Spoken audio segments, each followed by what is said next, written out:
بصوا يا جماعه البطاطا احجام الواحد بقاله مده طويله قوي ما شافهاش. آه، احجام محترمه جدا. يمكن من سنين طويله انا ما شفتش الاحجام دي. طالما في بطاطا في الميه طبعا هي وجهات نظر. بصوا البطاطا يا جماعه، بصوا البطاطا،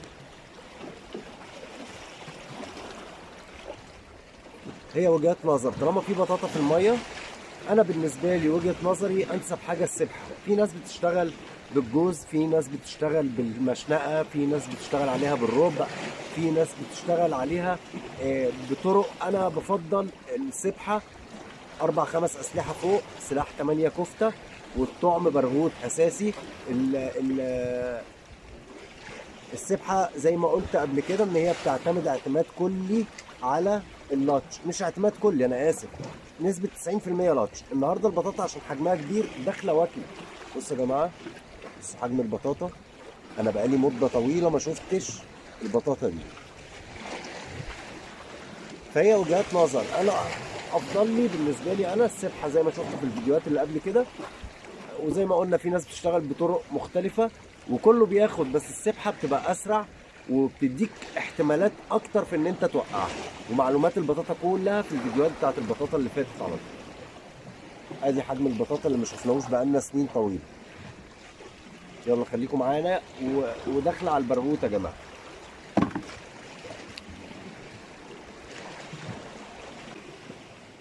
بسم الله الرحمن الرحيم. أعزائي مشتركي القناة ومشاهدي القناة، السلام عليكم ورحمة الله. كالعادة بنرحب بكل مشتركي القناة الجداد وبنقول لهم شرفتونا ونورتوا القناة، وان شاء الله نكون عند حسن ظنكم زي ما احنا بنقول دايما. كل التقدير لمشتركينا القدام. استاذ محمد جمال اللي كتب لي تعليق جميل وضحكت فعلا. طب المشتركين القدام مفيش اي تحية؟ يعني نطلع من القناة وندخل تاني نشترك تاني؟ فطبعا يا استاذ محمد المشتركين القدام دول اساس القناة، اساس استمرار القناة فعلا بجد، يعني والله بدون مبالغة. بالتعليقات التحفيزية، بالتعليقات اللي كانت بتفتح نفسي ان انا استمر او اكمل، لان انا ما كنتش هكمل بمنتهى الامانه. بس لولا المشتركين القدام اللي هم اعمده اسره عشق صيد السمك انا ما كنتش كملت. كل المشتركين لهم التحيه والتقدير. فوق دماغي يا استاذ محمد، والله المشتركين القدام دول اساس القناه والله. كل التحيه والتقدير لكل مشترك القناه ومشاهدي القناه. تعالوا بقى عشان طولت عليكم نشوفوا هنعملوا ايه النهارده في الاجواء الشتويه اللي احنا فيها دي. ولسه هنشوفوا هنجرب وهنعمل ايه. الميه النهارده خفيفة يعني. تعالوا كده نروحوا في جولة سريعة ازاي نعرف نلقف نطاط. طبعا احنا في اجواء شتوية، نزلنا طبعا للمحلات اللي بتبيع طعوم، ما لقيناش نطاط لان من النادر ان في ناس بتنزل تلقف نطاط دلوقتي، فقلنا نعمل الكلام ده بايدينا زي ما احنا شايفين. وزي ما وعدنا الناس ان احنا لما بنستهدف اي حاجة حتى ولو نطاط بنحاولوا نلموا معلومات عن الهدف بتاعنا. طيب معلوماتنا عن النطاط ايه؟ اول حاجه طبعا انه احنا عارفين طبعا ان هو من القشريات. طيب بيعيش فين؟ زي ما احنا شايفين يا جماعه كده بيعيش جنب البلوكات او جنب الوعر. طيب ده لسببين.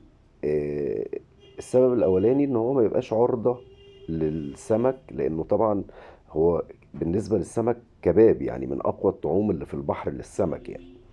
تاني سبب عشان بيتغذى على ايه؟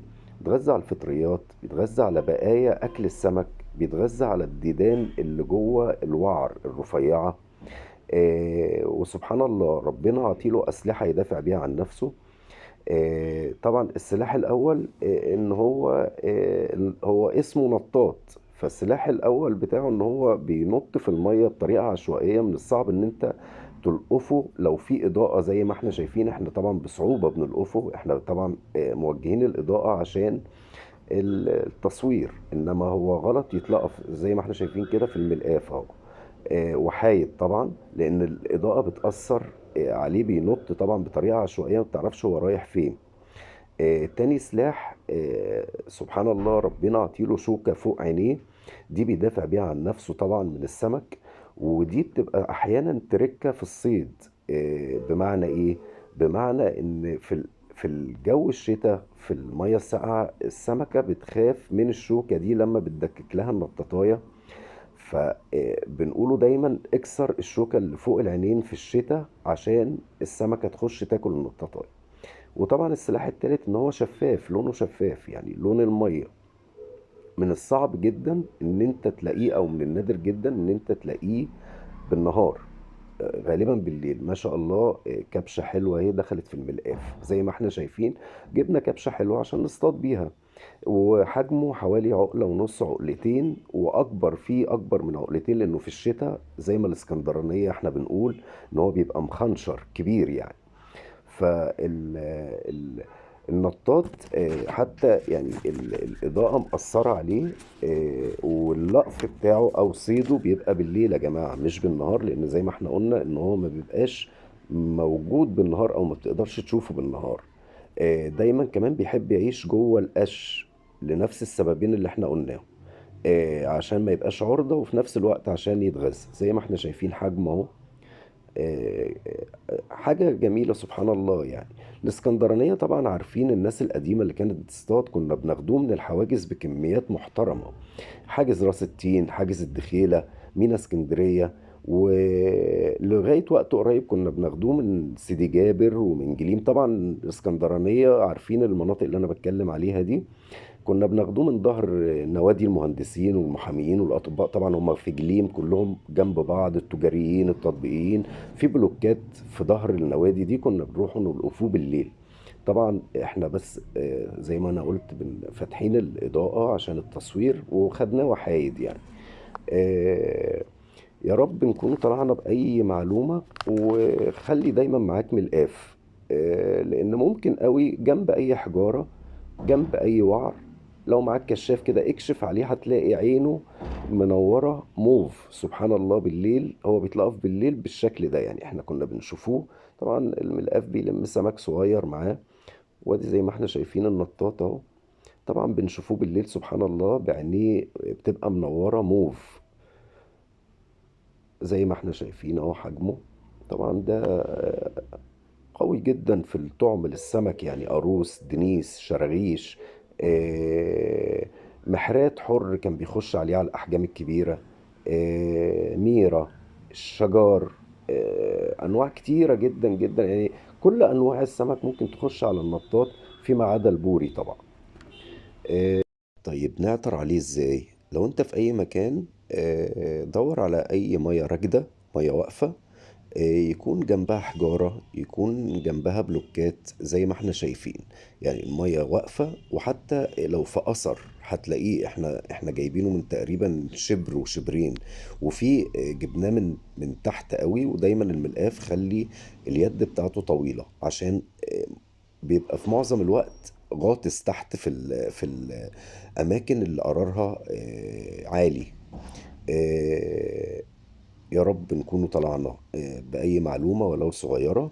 طبعا المحتوى اللي احنا بنقدمه عشان كلنا نستفيد، ونتوغل في عالم صيد السمك.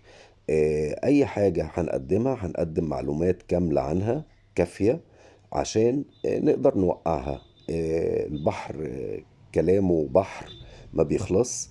إن شاء الله نكمل مع بعض السادة المشتركين.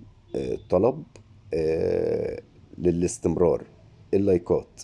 السادة المشتركين، بوجه طلبي للسادة المشتركين، ما تنسوش اللايكات عشان الفيديو يوصل لليفل معقول ونقدر نستمر.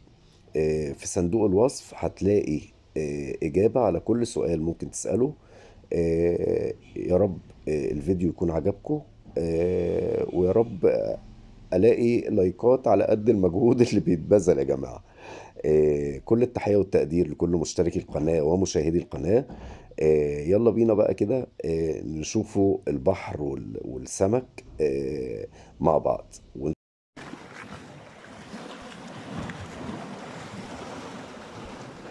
يا جماعة أول استفتحنا أهو، واكل على الفردة اللي تحت، واكل طبعا ضارب النطاط اللي احنا شفناه وبالع يعني. طبعا احنا عاملين فردتين، واحدة فوق وواحدة تحت. شربوش معدي الربع كيلو، داخل على النص يعني.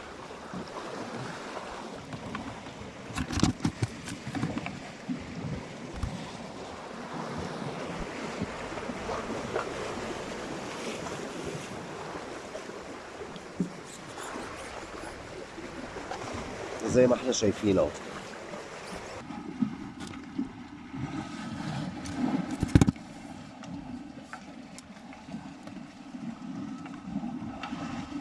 تعالوا نشوفوا اللي جاي ايه.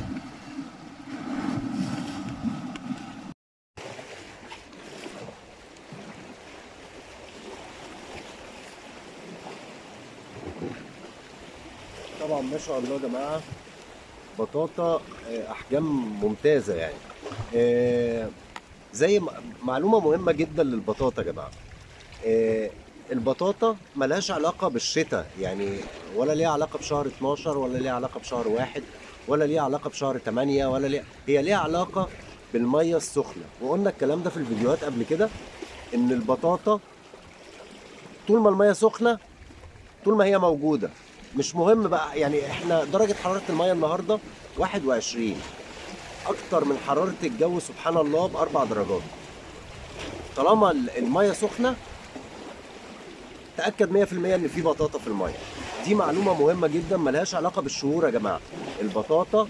البطاطا بالميه السخنه، ليها علاقه بالميه السخنه. بصوا يا جماعه البطاطا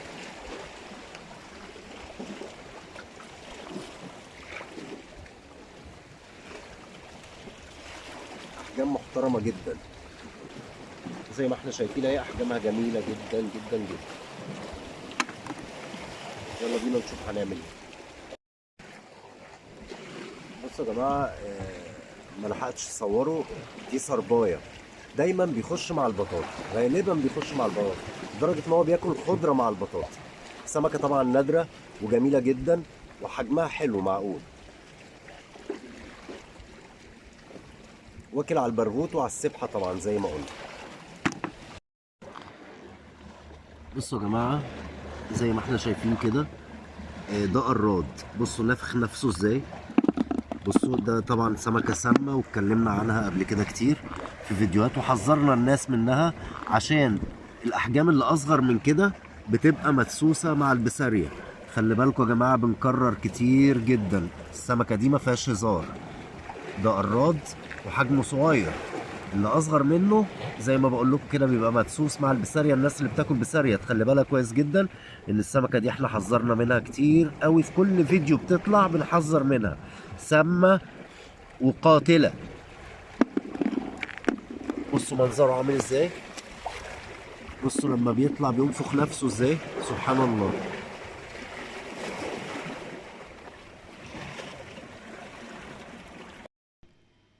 أتمنى أن الفيديو يكون نال إعجاب الجميع، مشتركين ومشاهدين. كل التحية والتقدير للسادة المشتركين والسادة المشاهدين. استنوني إن شاء الله في فيديو قريب. السلام عليكم ورحمة الله.